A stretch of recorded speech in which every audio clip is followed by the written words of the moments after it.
Now I was speaking with my microphone off. Thank you. Yes, I just turned it on. Thanks for the reminder. All right. So for the sake of the recording, my name is Sarah Murphy. I'm here from Washington University's Academy of Diversity, Equity, and Inclusion, and we're here tonight to talk about culture. So some community agreements, because we're going to be engaging in discussion. I invite you to stay muted if you're not speaking, just to avoid any awkward feedback or picking up of, our coworkers in the background. And offer grace for the Zoom factor. I know we're in Google Meets, but sometimes weird things happen, and just everybody take a deep breath and we'll keep moving.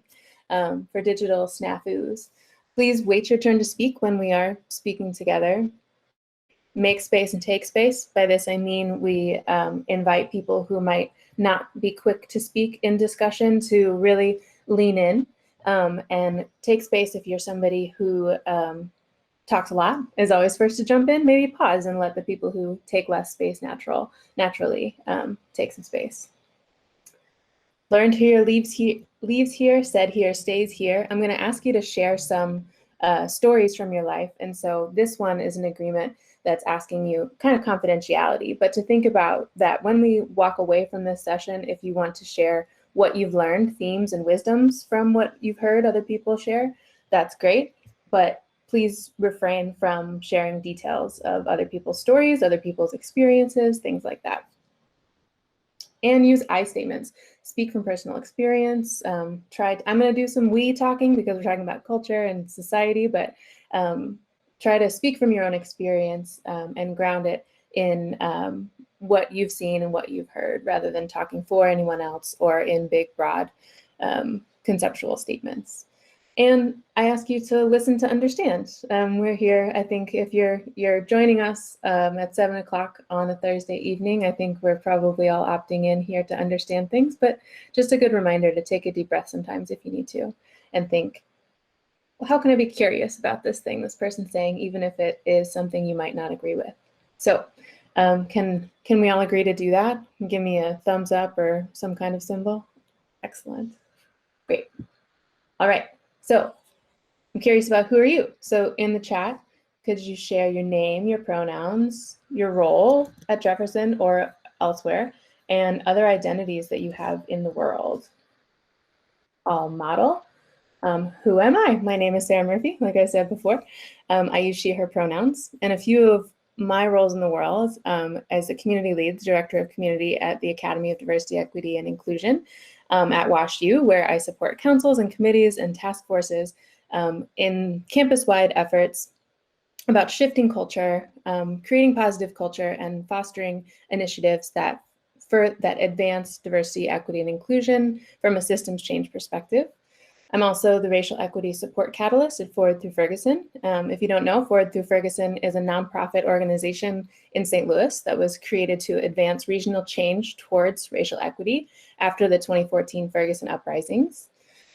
So that was the outcome of a huge initiative that offered a ton of calls to action about how we can get to the root causes of the violence that we saw that sparked the uprisings and everything afterwards, thinking about health, education, and the systems that connect all of us. So I work with them to build racial equity capacity in the region, which looks like working with organizations, doing consultations, racial equity audits, and workshops to think about how we build our collective muscle to move towards a region where everyone can thrive. I'm also a granddaughter, a daughter, a sister, and an auntie in the Murphy family. I try to have dinner with my grandmother and my parents once a week, and I have two brothers who live devastatingly far away with my nephews and nieces. I'm also a dog mom, a healer, and a friend. I live in South City, St. Louis, and I have friends scattered all over the world that luckily I can connect with digitally. So that's a little bit about me, a little bit about what I do and why I'm here to share with you all of these things, and all of these things are relevant because a big part of culture shift in organizations, in school, is creating a context where we can bring our whole selves into where we are. So thank you for listening and inviting me to do that today. All right, so the title of the session is Campus Culture, Diversity, Equity, and Inclusion. So key things that foster collaboration. So let's ground our discussion in some shared language. What is culture? It seems basic, but it's kind of something that's hard to articulate because it is all around us all the time. So culture refers to the knowledge, experience, beliefs, values, attitudes, meanings, hierarchies, religions, notions of time, roles, spatial relations, concepts of the universe, material objects and possessions that are acquired by a group of people over the course of generations. It's what we pass down from parent to child. It's knowledge shared by a group of people who interact together. So this is from dismantlingracism.org. Culture is communication. Communication is culture. It's a way of life, a group of people live. It's those behaviors, the beliefs, the values, the symbols that we accept generally without thinking about them. They're passed along, like I said, communication, one generation to the next. So it's all the things that we know, both by explicitly being told and what we learn by observing others. So it's what's rewarded, it's what's punished, it's what's celebrated, it's what's acceptable and unacceptable. And we can know this explicitly or implicitly. All right. So culture is all the things we know, like I said. It's a couple of examples. When you go to the movies, what do you do? Can I get a volunteer? Tell me, what do you do? What do you do with your phone when you go to the movies? Unmute, shout it out. Silence it. Mm-hmm. And how do you know to silence it? All the promotions at the beginning that tell you to? Right, yeah. So at the movies, there are explicit directions. And so there's somebody on the screen, there's like a dancing popcorn and a soda who's telling you to go buy snacks and to turn off your phone and to not talk to each other. A cartoon tells you, yes, Lisa. And so that's an explicit example of cultural directions. We know this because somebody tells us. What about when you get in an elevator? What do you do? Move to the back. Yep, move to the back. If there's only one other person in the elevator with you, where do you stand?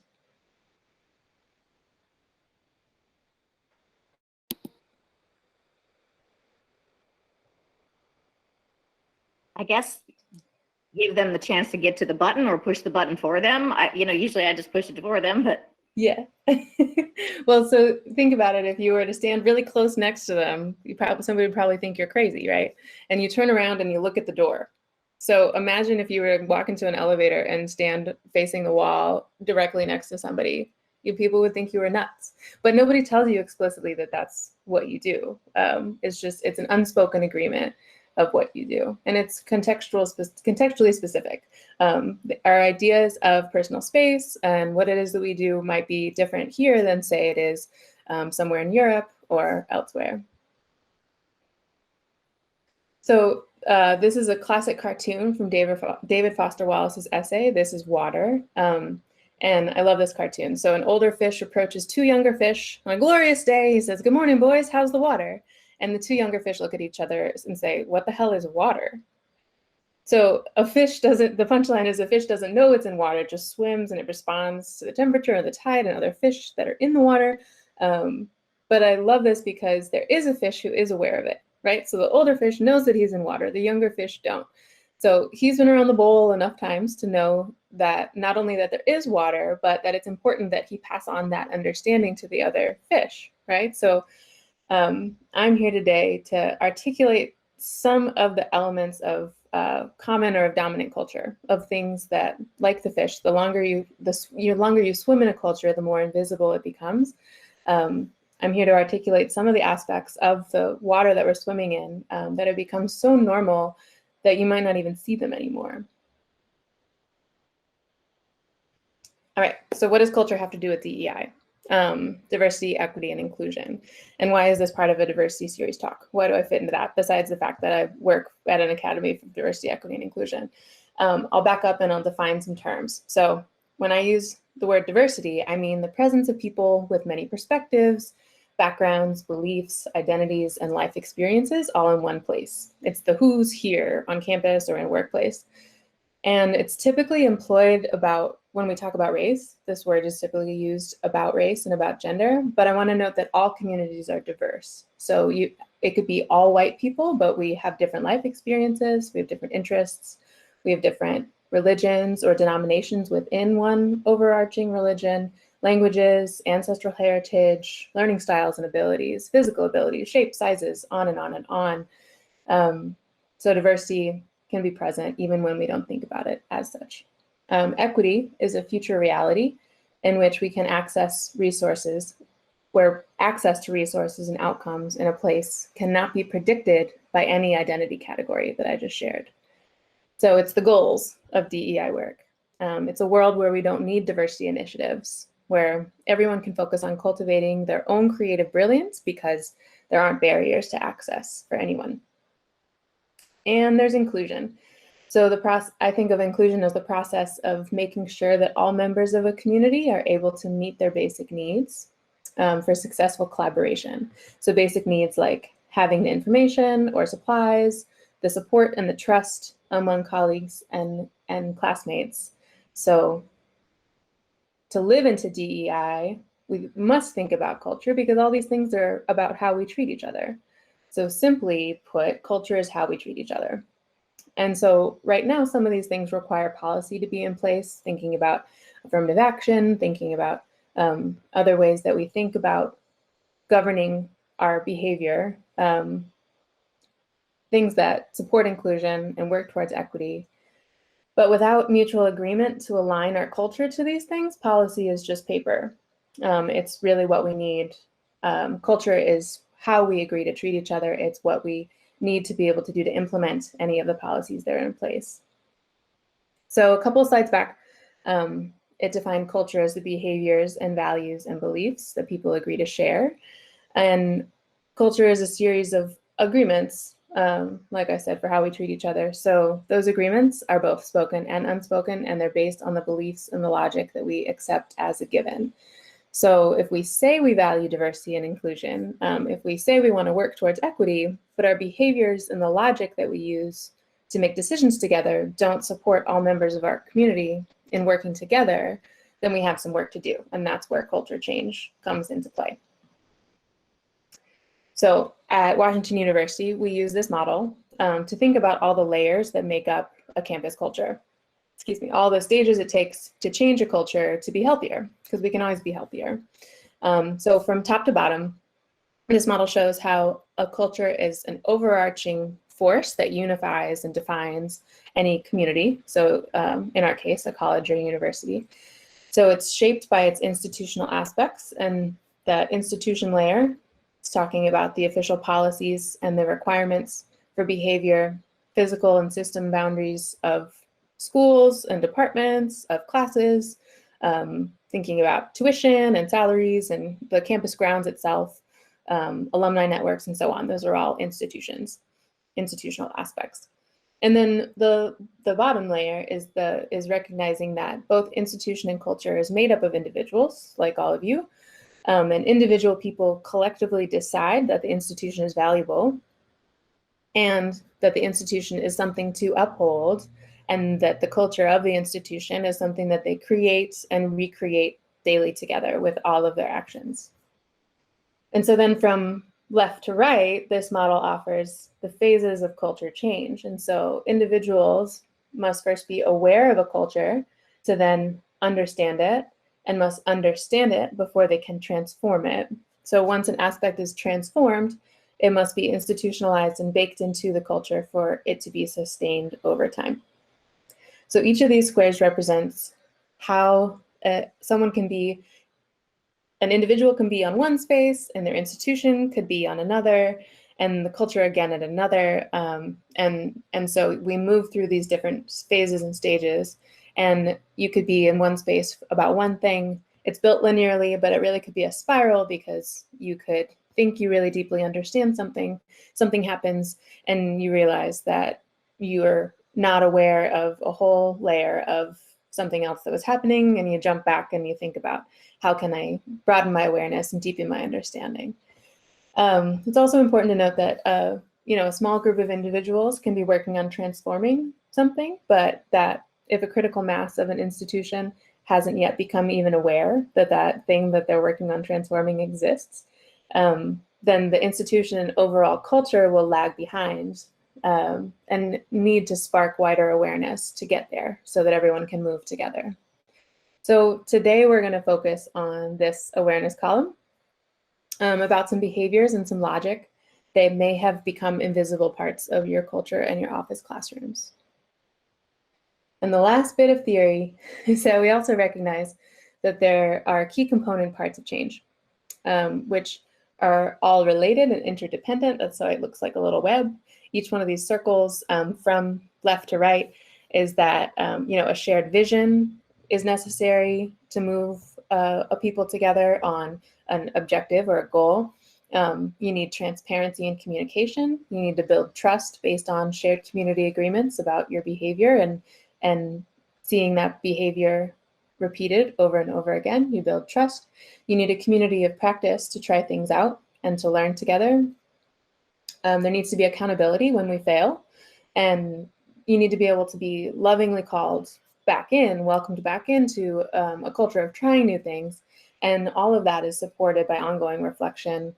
And that reflection supports growth, supports change over time, supports doing better as we know better. And so these are all the elements we need for culture change, to change for the better and for the healthier together. So today's session is focused mostly on these two, reflection and accountability, reflection about our experiences and how we're all active participants in the culture that we create together as members of a community.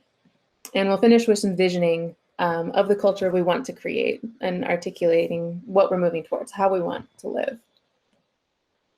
Okay, so now, story time. One of my favorite things to do in life is facilitate conversations. I love to create a container to set people up to talk to each other.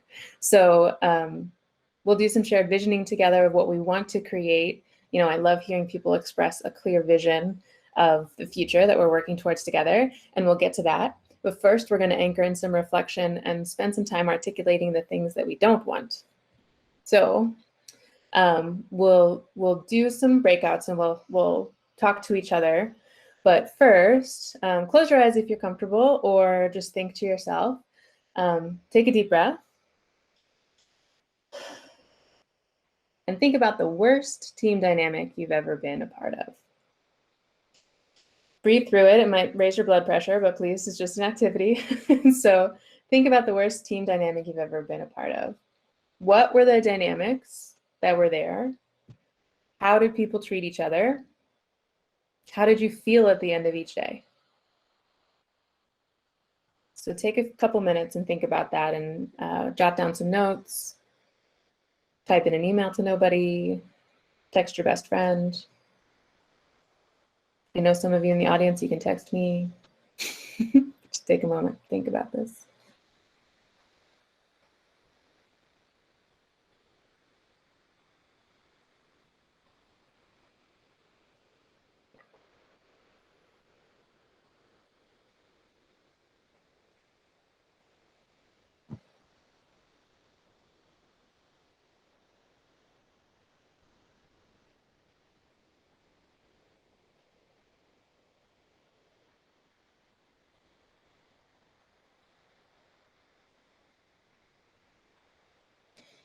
And when the breakout rooms are ready, I'm going to invite you to tell your partner a story about that worst team.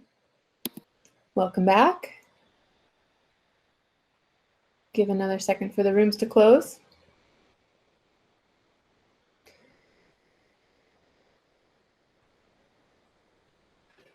All right, so what did you hear your partner talk about? What were some elements, some dynamics, some bad behavior about how people treated each other? People just not really caring about other people, not willing to put in the effort, not helping other people that are struggling. Mm-hmm. Focusing on themselves. Right. I heard in my group some struggles with communication, so withholding feelings for a long time and then blowing up.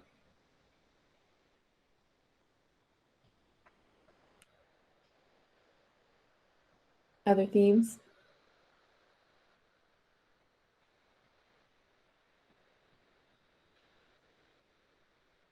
Amy, what did you talk about?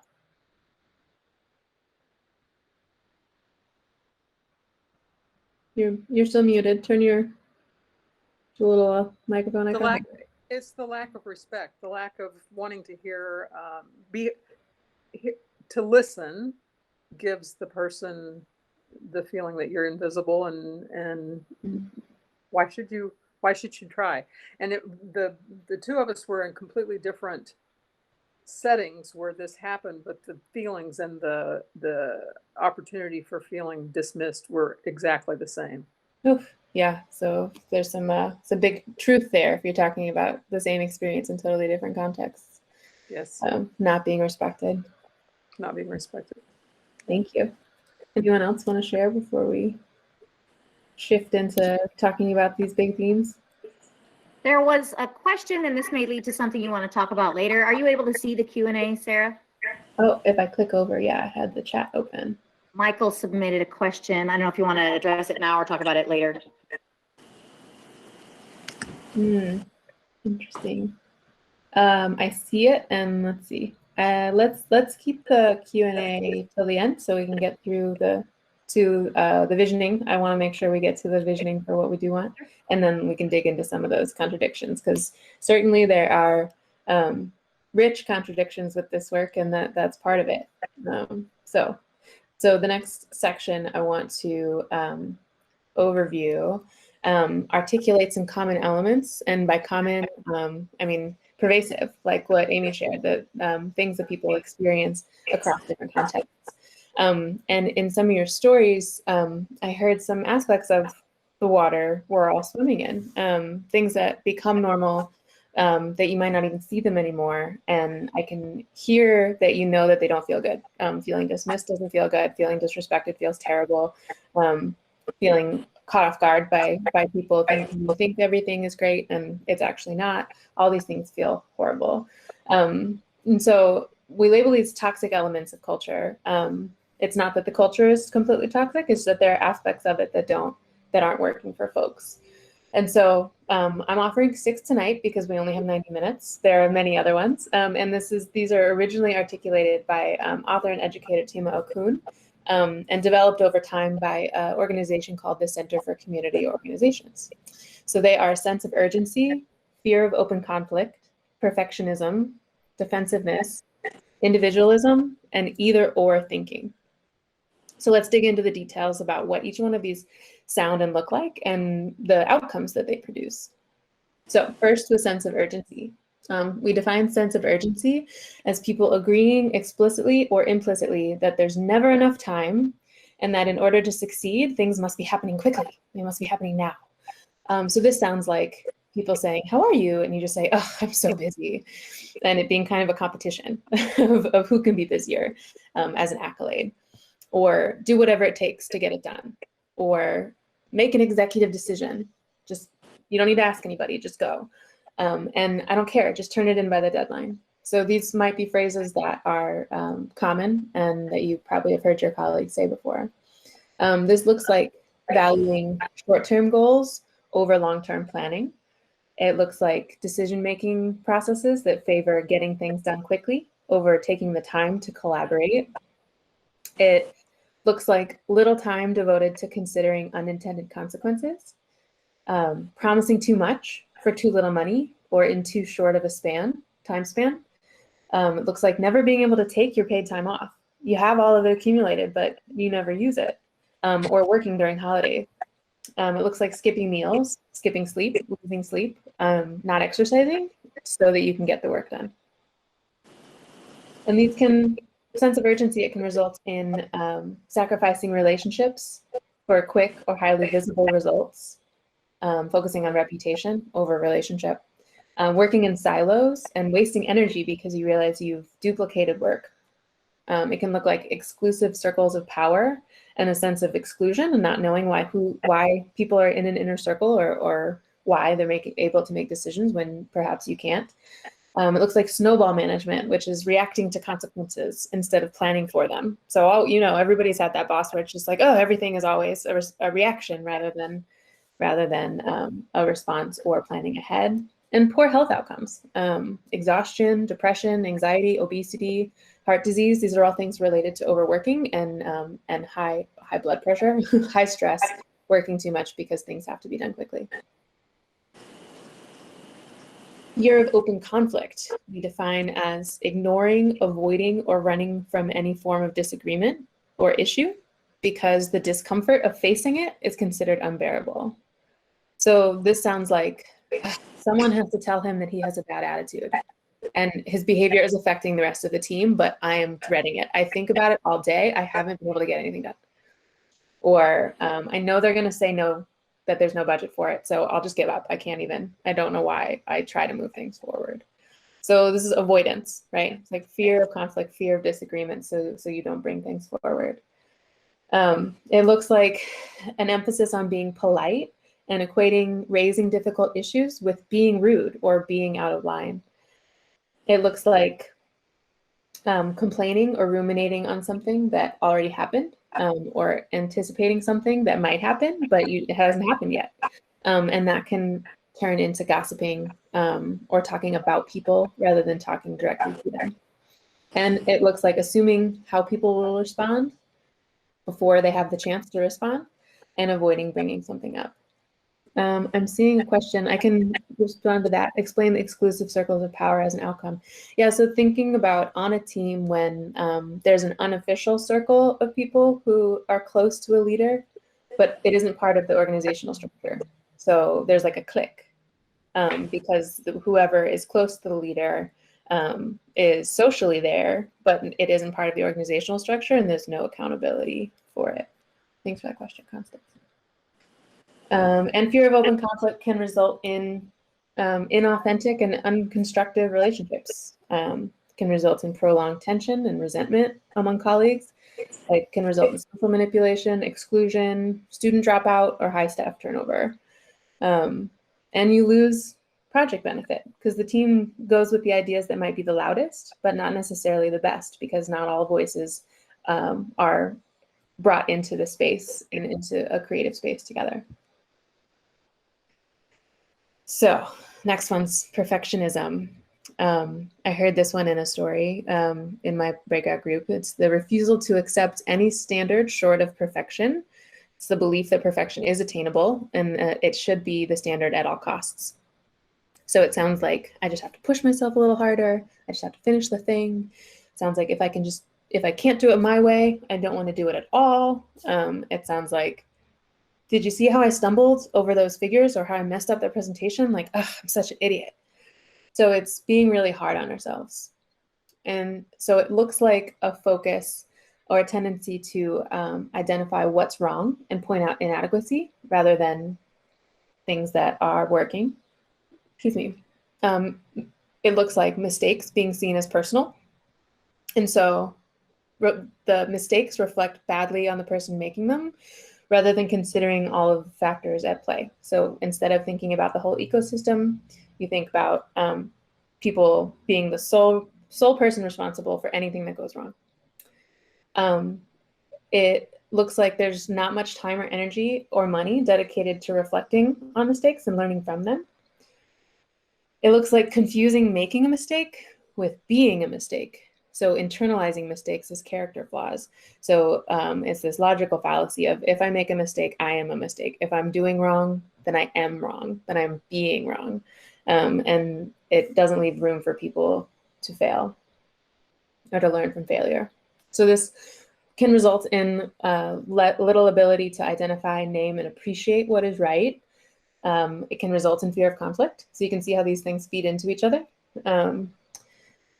It can result in gossip instead of direct communication about areas of growth. It can lead to procrastination and enduring stress and overall culture of negativity and sarcasm or deprecation of self and others. So a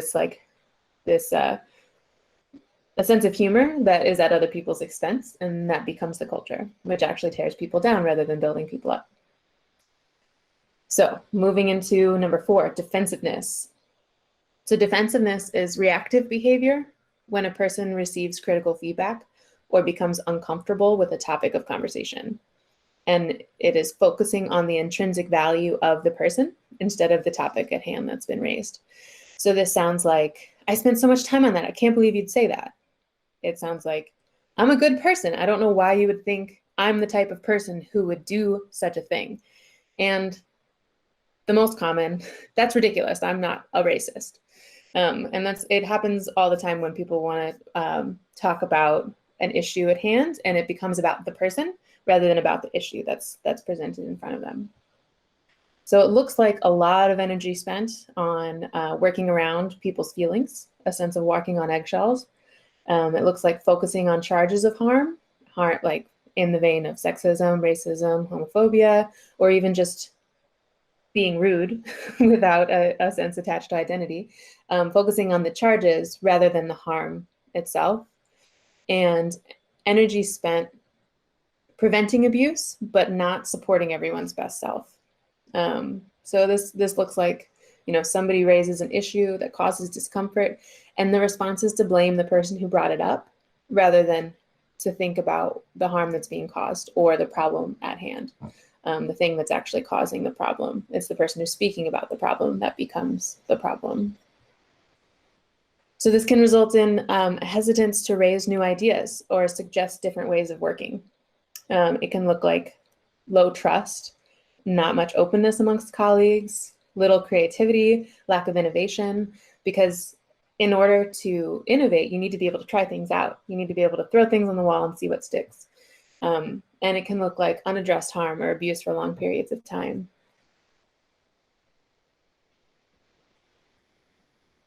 So we also have individualism, the idea that everyone is fully responsible for their own circumstances and their outcomes. So this is valuing independence over collaboration. It sounds like if something's going to get done right, I have to do it myself. It sounds like you get out what you put in. And it sounds like the favorite old saying, pull yourself up by your bootstraps. You can do it. You're totally responsible for what outcomes you get. This looks like not delegating, taking on too much work, taking on too much responsibility for yourself. It looks like seeking praise. So you want to get individual recognition and credit for everything that happens, whether or not other people helped you. It looks like valuing competition over cooperation. And where cooperation is valued, there isn't much time or resource devoted to developing skills in how to cooperate. And it looks like people having an overblown sense of responsibility, so believing that they're responsible for solving problems all on their own. This can result in weak teamwork skills because you aren't given opportunity enough to build ways to work with other people, a sense of isolation, and even depression, lack of accountability. When an organization values those who can get things done without much guidance or without the support of others or supervision, and limited creativity, stalled progress, because there's magic that happens when people work together, when people are vulnerable to share, here's what I'm thinking, what do you think? And when we think we have to do everything ourselves, we limit that magic, we limit the possibilities of our outcomes. And finally, this one comes up for me the most, either or thinking. So either or thinking is a logical fallacy of thought or argument built on the assumption that there are only two choices or possible outcomes, when actually there are several, sometimes infinite. The expressed or believed position that things are either good or they're bad, they are right or they are wrong, and can't be both and, or somewhere in between. So this is the black and white thinking, absolute thinking, not seeing things in a spectrum. So it sounds like it is what it is. There's no use discussing it. You're either with us or you're against us, or love it or leave it. Those are some classic either or thinking phrases. It looks like simplifying complex things, looks like escalating conflict because you don't leave any room for nuance. It looks like straw man arguments too. That happens a lot in arguments. And it looks like creating in-group and out-group dynamics. You're either with us, you're against us. You're on the team, you're off the team. You love me or you hate me. And this can result in difficulty learning from mistakes because you're either good or you're bad. You're excellent at your job or you're terrible at your job. And an increased sense of urgency as people feel that they have to make decisions to do either this or that with no time or encouragement to consider alternatives, particularly those which may require more time or more resources. And perfectionism, putting excessive pressure on yourself or on others, and an obsession with never being good enough. So if you notice, a lot of them kind of feed into each other. They build off of each other. And so they're all interrelated. So I'm going to pause and invite you to share stories again. Think again. We can do this in the big group, keeping an eye on time. I want to leave room for discussion, but take a deep breath with me. I just shared a lot of probably upsetting information. So take a deep breath, release your jaw, lower your shoulders, stretch out your arms a bit. Take another deep breath and return to the story you told about your worst team dynamic and consider everything I just shared. So looking at the overview again, think about a specific time when you experienced one or more of these in your workplace or in a classroom conflict. And go back to what you jotted down or the memory you remembered and add to them. Consider how these elements showed up, who expressed them, when have you experienced or noticed these things in yourself, and try to frame them in a story. So just take some time to reflect and consider everything I just shared.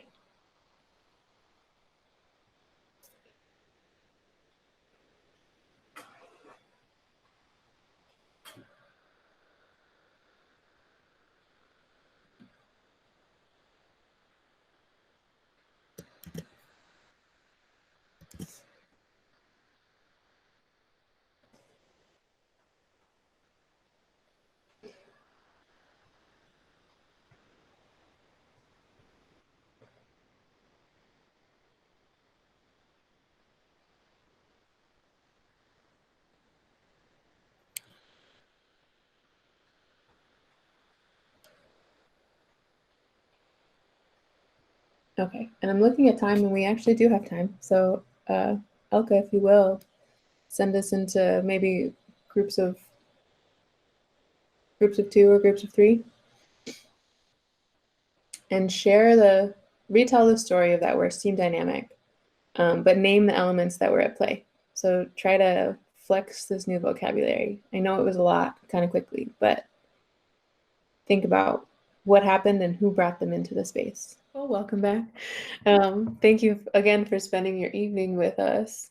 So what did you articulate? What did you share? What resonated with you about these things? Yes, sir. This is Richard. What I shared was I don't like conflict. And I was sharing how I have moderated some difficult discussions on racial issues that we've had. And I just try my best to keep, I know sometimes the literature will say that you need to have that, but you probably should have some conflict. You know, got to break eggs if you want an omelet. But I just don't like that. And I like to keep peace because at the end of the day, we all have to work together. Right. And that may not be a good quality. I don't know. Well, it's neither good nor bad. It just is, right? But thinking about that there's also a difference between generative conflict, like I think this, you think that. How could we combine and work together and collaborate? Versus conflict that is aggressive or destructive. And I think it is totally reasonable to not want or welcome that type of conflict. What else came up? What resonated about your experiences? I think Lisa Pavy-Hegel had a good point here that a lot of these toxicities seem to be in a matter of extremes. That is to say, there are some times where a sense of urgency and perfectionism is necessary. I mean, there's some jobs where people will die if you don't get those things right.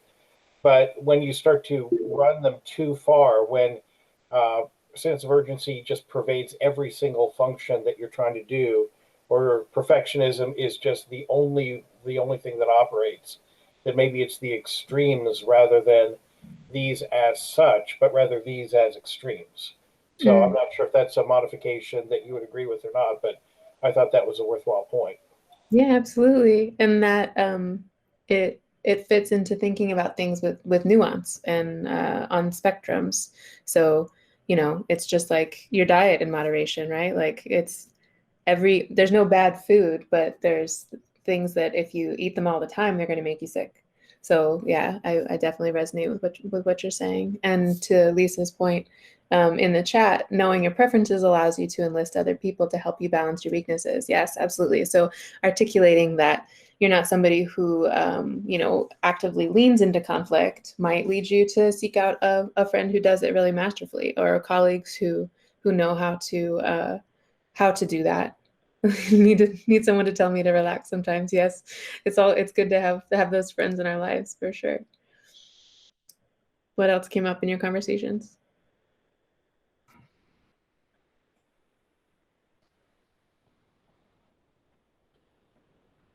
Any other wisdoms to share? One thing that did come up in ours was that, like in a lot of groups, you actually do see like all 6 of those. Like to different degrees, you'll see them, but you will see all of them. But being like aware of like these 6, or like being aware of it, I think would help. And to like keep everybody's like stress levels down and keep everybody kind of content. Because if you know what's happening, that's the first issue. Is once you know what's happening, then it's easier to come up with a solution. Yeah, absolutely. To name it. That's what the whole goal was today in this section. Thank you for sharing that, Joey. And being able to observe, you know, like Michael and Richard and Lisa named, being able to observe where the right place is for some of these things. Sometimes you do need to do things individually.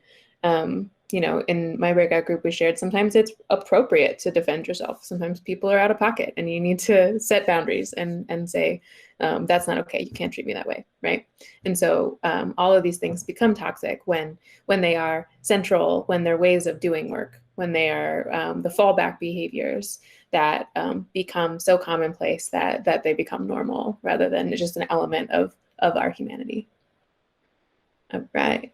So all this talk about the worst work culture or the toxic things, it's important. Like you've already reflected back, you need to name what you don't want to be able to articulate what you do want. And it's important that we like name precise behaviors that harm us so we can become more aware of them so that we can explicitly say what we don't want and keep recreating those things absentmindedly, right? We want to be conscious of these elements of culture and do what we can to transform what is toxic into what is sustainable and positive, conducive of the outcomes that we want. So let's spend the rest of our time together visioning a healthy culture that we do want. So now do the inverse. What's the best team dynamic you've ever had?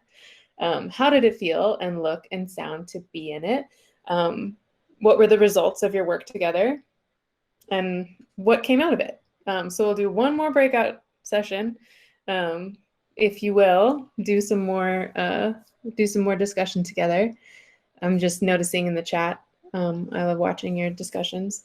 And yeah, think about what are the aspects. This is usually easier, I think, I hope. It's easier to think about the best things. But let's go into breakout rooms and name the things that we do want, that we love being a part of, that we love treating each other. All right, welcome back.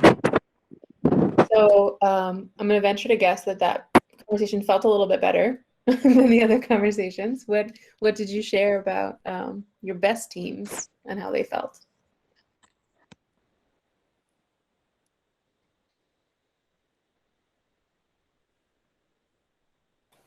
Well, no one seems to be speaking, so I guess I'll jump in again. Thank you, Michael. I was talking to Joel Vanderheiden, who is one of our music faculty and a very, very talented musician. And of course, in music, you've got an inherently cooperative discipline. It's not, you know, you're not typically doing solo work. You're doing work in very tight teams. And so one of the things that we're sort of digging into is the issue of respect, but respect not just in being polite to somebody. So I use the example, if I tried to join one of his musical groups, I have no musical talent whatsoever, and I haven't played an instrument in decades. I would ruin everything because I would not bring what needs to be brought in there. And no matter how nice people tried to be, I would be like this big lead weight bringing everything down. And so you're admiring, some of your respect is recognizing. I supervise a lot of faculty, and I get to sit in on their classes, and I get to be wowed by the quality of the work that they do and how wonderful they are with the students and how knowledgeable they are.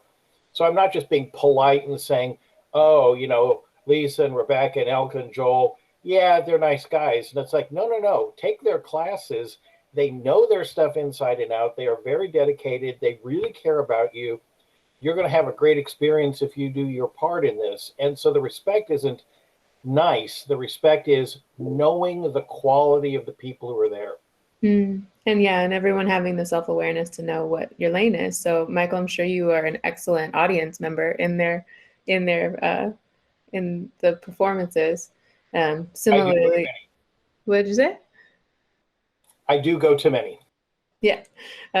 Like I have colleagues who are incredible data analysts, quantitative data analysts. If I were to take on a qualitative data analysis task, we would be here all year and I would drag the whole team down. So it's important that we know our strengths, definitely.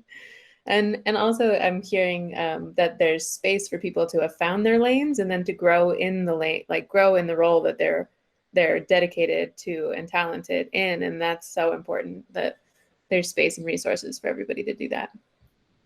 What else? What else came up?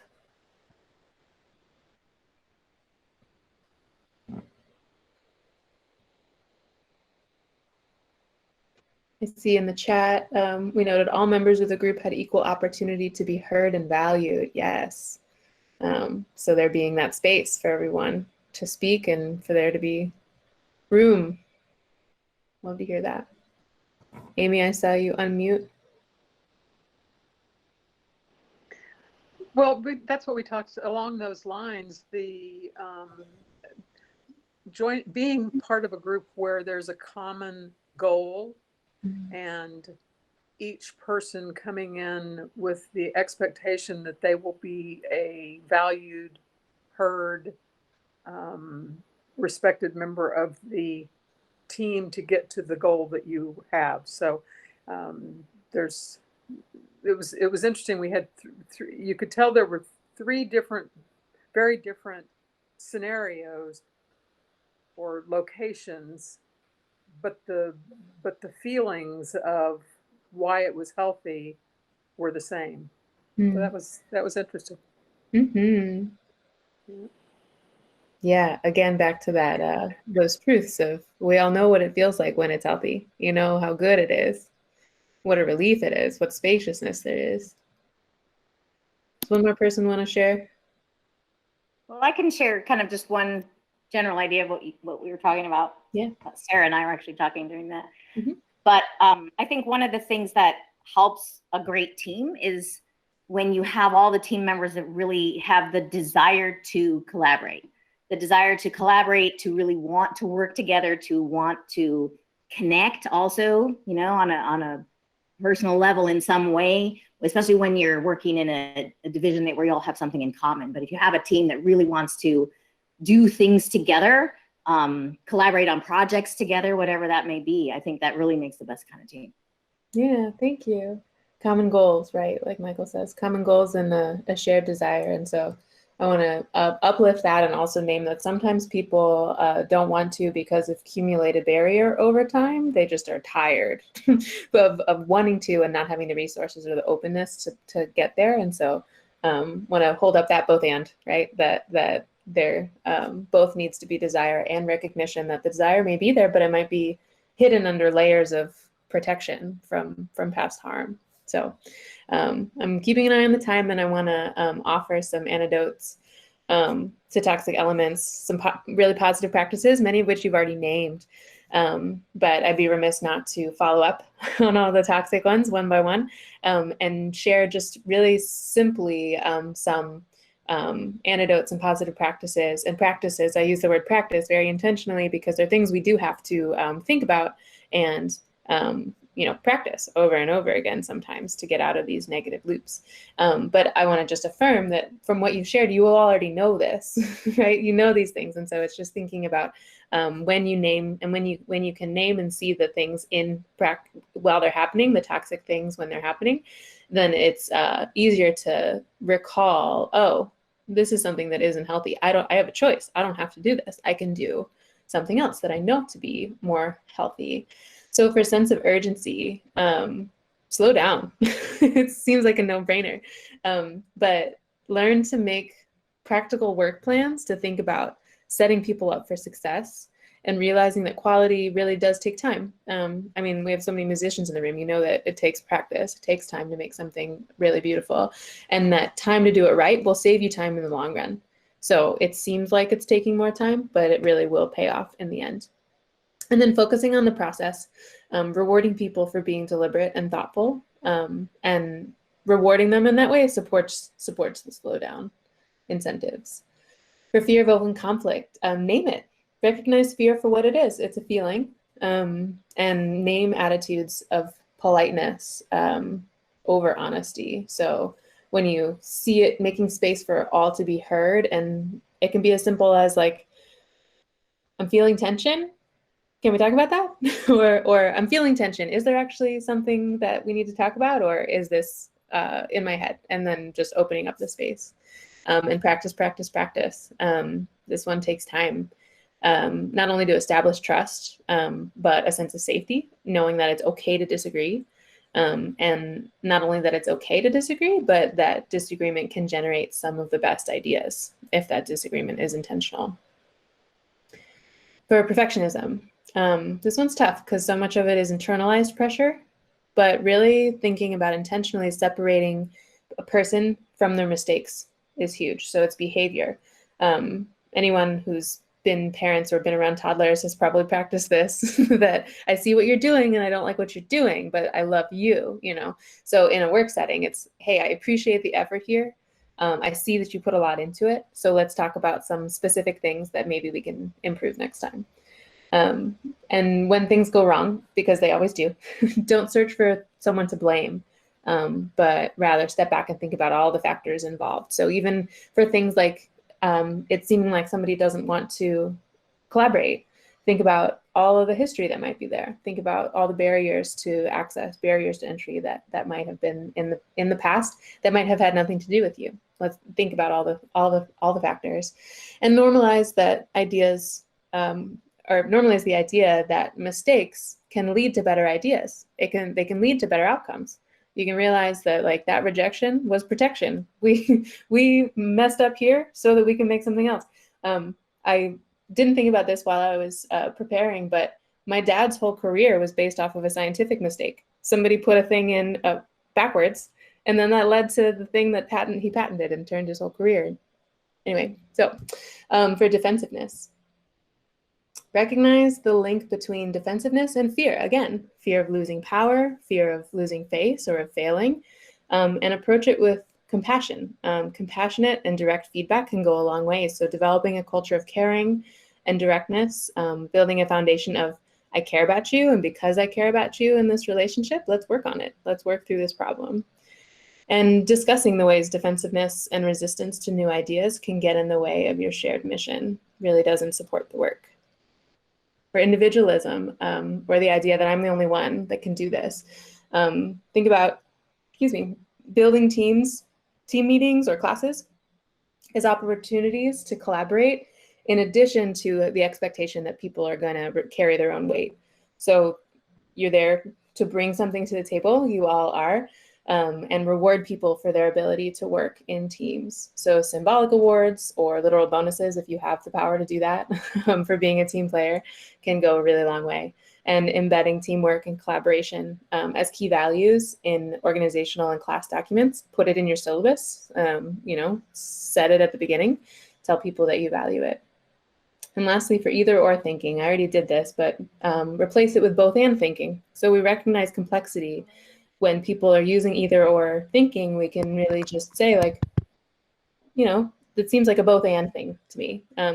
Seems like we're talking about either one option or the other, but really there could be a third or a fourth, maybe even a fifth that we're not considering, and those could be where the magic is. And pause to consider that complexity. Either or really simplifies things. So ask yourself, like, what elements am I not considering? So each of these bullet points are highly simplified. If you're hungry for more, I can share a whole document, a resource that's rich with a lot of descriptions of these elements and their antidotes. I can drop that in the chat in a moment. And just want to say in recap, tonight we spent some time reflecting. We considered our own accountability in the process of creating culture and visioning a positive and healthy culture that we already know to be true, that we want to continue to grow. And so I hope this was helpful for you, that as you go back into your work and learning spaces, that you can approach it maybe with a new perspective or new vocabulary to name toxic elements of your spaces, and begin to reduce how present they are in your life and your work. So with greater awareness, you can be ready for deeper understanding that will set you up to intentionally transform toxic elements into sustainable and healthy dynamics. Sarah? Yes. Sorry to interrupt before you wrap up. There were still some questions in the Q&A that I want to make sure we had addressed. Yeah, definitely. All right. So yeah, just wanted to give great gratitude for having me, and let's jump on to the Q&A. Oh, it looks like they disappeared for me because I went into a breakout room, but I recall maybe one of them. Can you read that out loud? Michael, yeah, Michael has, I can read it. Michael, help me navigate what I'm hearing as a contradiction. If we value diversity, it seems like we're supporting a diversity of cultures. If we value inclusion, we are best served by a monoculture that defines appropriate and inappropriate interaction. You said the culture we want to create. Ah, okay. So that was me again using the we when really, it was a royal we. So I'm curious about this idea of, if we value inclusion, we're best served by a monoculture that defines appropriate and inappropriate interaction.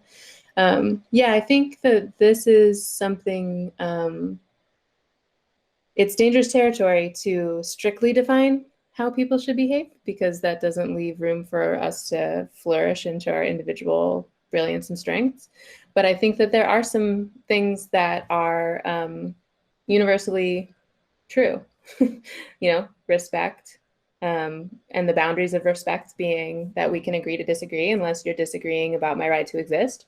That's what James Baldwin taught us. But I'm not sure that monoculture is something that really is, sounds like that would be taking everything to an extreme, and like we talked about before, all things in moderation.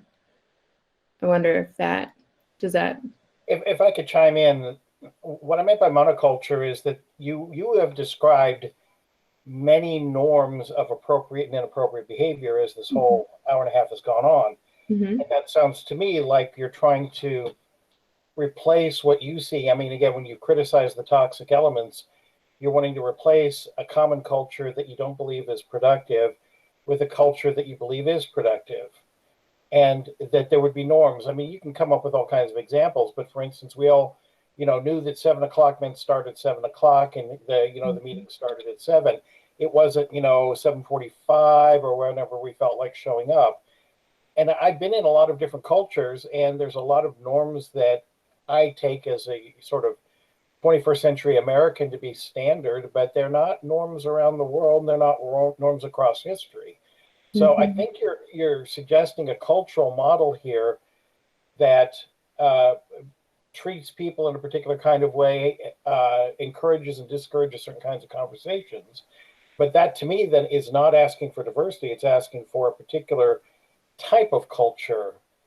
Maybe I'm not making my point clear, but when I think of diversity, I think of, we come in with lots of, again, I've lived in different countries. People behave differently all the time in other cultures.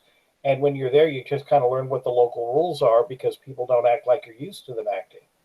Yeah, no, I hear you. And I think that the differences that are within the boundaries of like mutual respect, which are preferences really, I think that those are rich and valuable.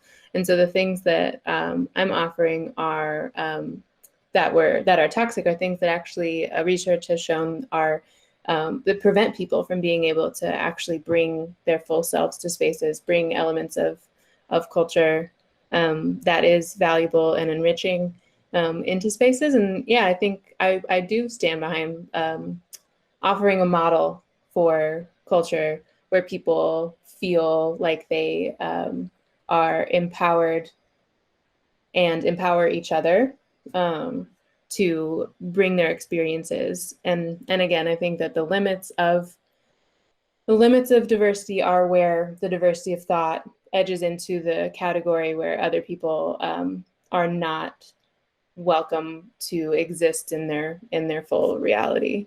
I think we could probably argue about it all day, but we would get into a territory of stepping out of the things that support us in all of the good, healthy feelings that we shared in the second portion.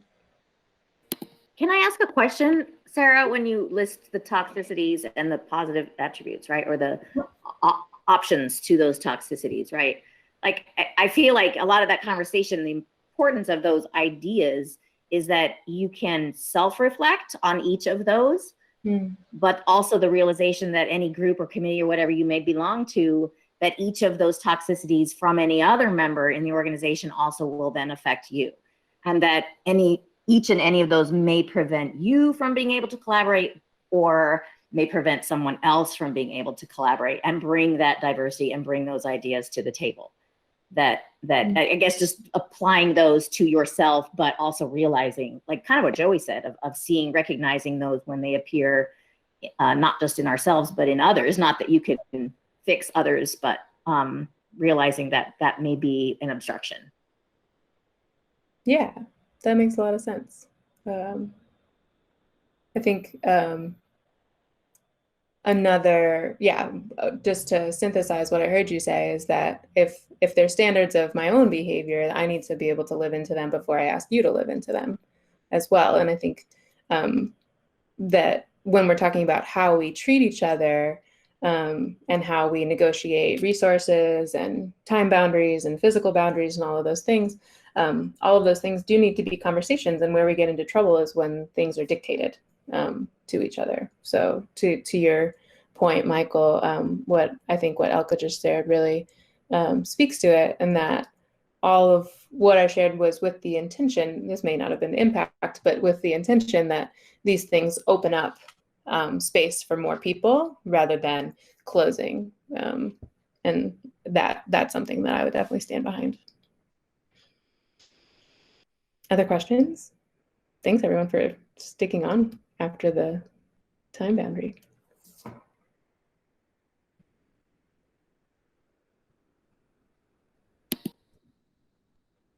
Well, I guess if we don't have any other questions, I'll just say thank you. Thanks to everybody for attending. Super huge thank you to Sarah Murphy for being our guest this evening and bringing new ideas to us, and digesting it all and figuring out how we can each individually use those ideas. So hopefully we'll have more conversations like this. Just for everyone, also we have one more event that's next week on Thursday night that's focused more on, it's called St. Louis, what is it called? Women in History, Literary History, St. Louis Women in Literary History. Sorry, I can't remember the exact title. But yes, so that's next Thursday night also at 7 o'clock. So again, thank you all for coming. Thank you so much, Sarah. And I hope you all have a good night. Sarah. Thank you for having me. Thanks everyone for engaging with my questions.